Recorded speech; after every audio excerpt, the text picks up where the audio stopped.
vamos a presentar la entrevista con Martín Redrado. Así es, una entrevista donde habla todo lo que se espera para el 2012, los temas más complicados, la inflación, el dólar, qué pasa con el tema de los créditos hipotecarios, así que va a ser interesante escucharlo. Dale.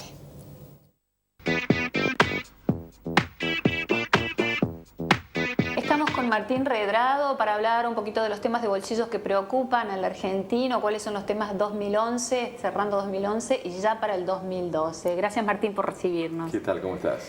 Bien, Martín, un poco preocupada por lo que tiene que ver con la economía, cómo cierra este año y qué esperamos para el otro.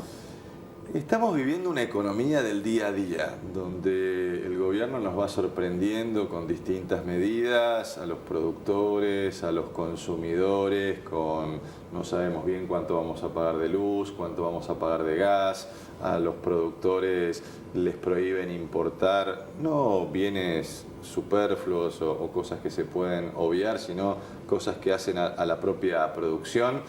Con lo cual el consejo frente a una economía del día a día es que quien nos está mirando para la economía doméstica, ir llevando las cosas día a día también, es decir, no gastar más allá de las posibilidades, tener tranquilidad en términos de no endeudarse, tener una economía de ir manejando las cosas sin ningún tipo de sobresaltos, porque quien nos da los sobresaltos ahora es el propio gobierno.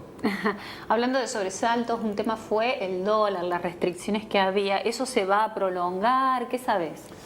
Mira, lamentablemente sí. Esto, la gente me pregunta, sí, pero esto pasó después de las elecciones. No, estas cosas son procesos, no son un suceso.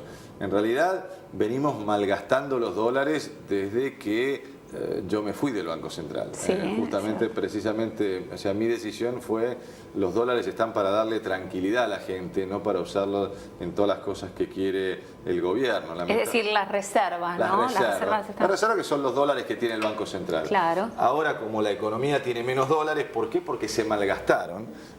Como la economía tiene menos dólares, entonces el gobierno está tratando de poner una cantidad de restricciones, muchas de ellas son artificiales, y bueno, eso hace que la gente que se está yendo de vacaciones tenga dificultades. Bueno, eso puede llamar también a que haya más turismo en nuestro país, eso es bueno, pero todas estas medidas de incertidumbre que no permiten un normal funcionamiento de nuestro sistema productivo, lo que van a generar es un menor nivel de actividad hacia el año que viene, que seguramente el gobierno va a tratar de decir que es culpa de la crisis internacional. Esto es de la manera en que lo va a presentar, y el gobierno en esto hace buenos marketing, ¿no? Un tarifazo lo está disimulando con a ver quiénes renuncian a los subsidios. Sé que hay mucho de presentación pública, pero de todas maneras se va a hablar mucho más. Ante las elecciones nadie hablaba de la crisis internacional, ahora todas las cosas malas que nos están pasando es producto de la crisis internacional, de lo que pasa en Europa,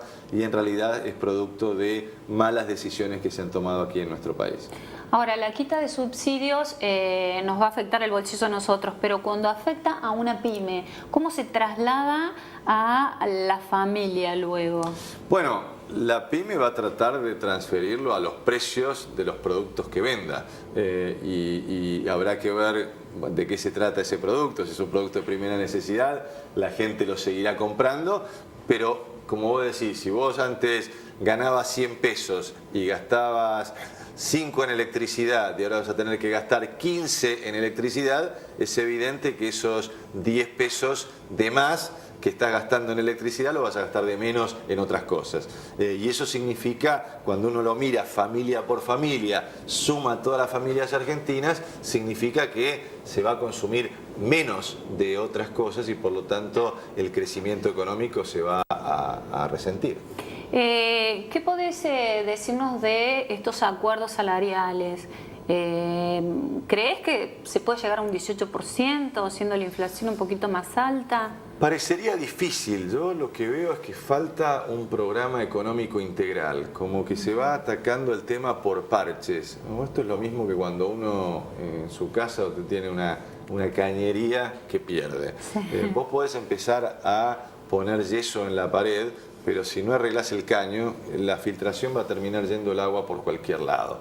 Esto es lo mismo con la inflación, con el dólar. Si vos no arreglás el caño de la economía, vas a seguir perdiendo y la filtración la vas a tener en toda la casa. Entonces, este es un gobierno que actúa más sobre los efectos, si quiere poner un parche, un poquito de yeso, un poquito de tarifas, un poquito con el dólar, pero no nos da una visión integral de hacia dónde vamos. Las políticas públicas lo que deben hacer es darnos un horizonte de planeación, de tal manera que si yo soy un profesional o si yo soy un comerciante, o si soy un profesional, un médico, un maestro, o una ama de casa, puedo saber qué es lo que voy a hacer con mi plata en los próximos 3 meses, en el próximo año.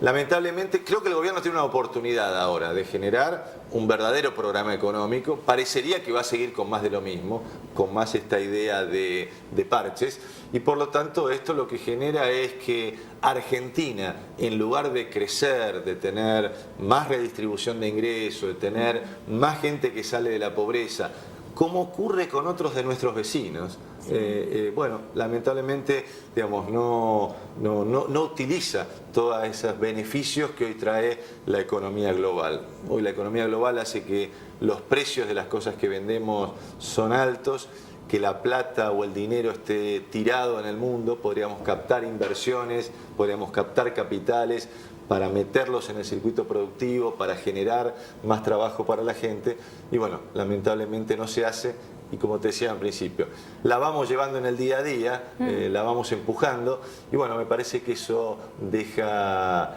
muchas cosas de lado. Hablando del día a día, se estaba hablando hace poco de una canasta social, de un congelamiento de precios en algunos alimentos básicos. ¿Esto se puede aplicar? Siempre que hay congelamiento empieza a haber mercados negros, o si te dan un pan a 3.50 y te controlan, bueno, ese pan no lo encontrás nunca, o lo encontrás en una panadería, o si lo encontrás, la harina, la levadura que tiene cada vez es de peor calidad. Con lo cual, digo, se puede, es lo mismo que te decía antes, como cuando tenés un caño que está roto en tu casa y pretendés tapar un poco la pared con un poquito de cemento, le tirás un poco de yeso, lo pintás, y bueno, la filtración va a seguir estando. Entonces, aquí congelando algunos precios, quizás en el muy corto plazo puedas tener algún efecto, pero es lo mismo que te pasaba con carne para todos. Ay, sí. ¿Quién vio ese kilo de carne a 10 pesos? O si lo viste, era incomible. O milanesas para todos, que decían que, claro, las milanesas costaban menos que el kilo, porque obvio, en un kilo de milanesa hay menos carne, porque tenés que ponerle el pan rallado.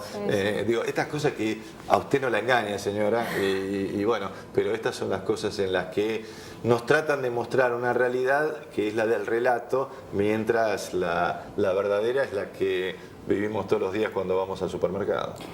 Martín, hay algo que no es del día a día y que viene desde hace años, que es la falta de crédito hipotecario para que la gente, las familias, lleguen al sueño del techo propio. Claro. ¿Se puede seguir 10 años más sin crédito hipotecario en Argentina? Esa es una de las grandes falencias. Yo, como sabes, siempre me gusta proponer, porque no solo hay que decir las cosas que no están bien, sino hay que decir cómo se pueden hacer mejor, de manera tal de poder enriquecer el debate público y que se puedan llevar adelante de distintos estratos de nuestra sociedad.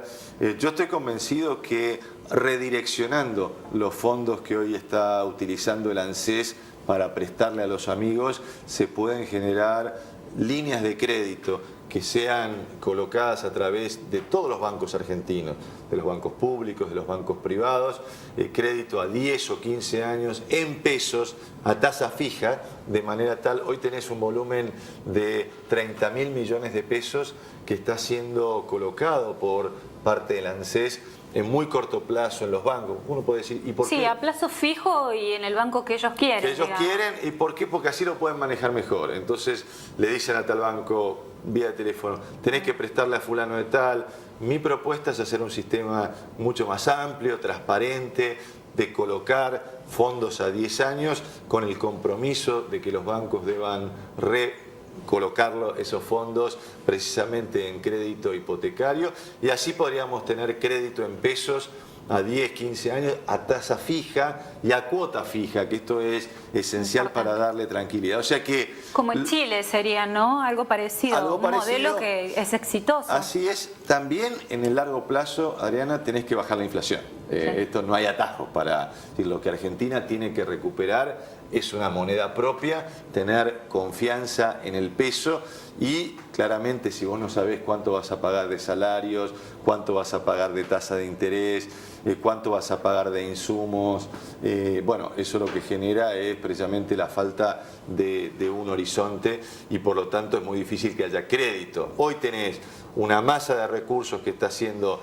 mal utilizada, que es la del ANSES, que a mi juicio debería utilizarse con mucha más transparencia, con control parlamentario, o sea que la plata está y mientras tanto en el largo plazo tenés que bajar tasa de inflación de manera tal que aparezcan depósitos en pesos de más largo plazo y por lo tanto crédito en pesos a más largo plazo. ¿Qué necesitamos para que podamos dejar los plazos fijos en el banco sin ningún problema, en dólar, en pesos, lo que sea, y que el dinero no se siga yendo a otros países? Confianza.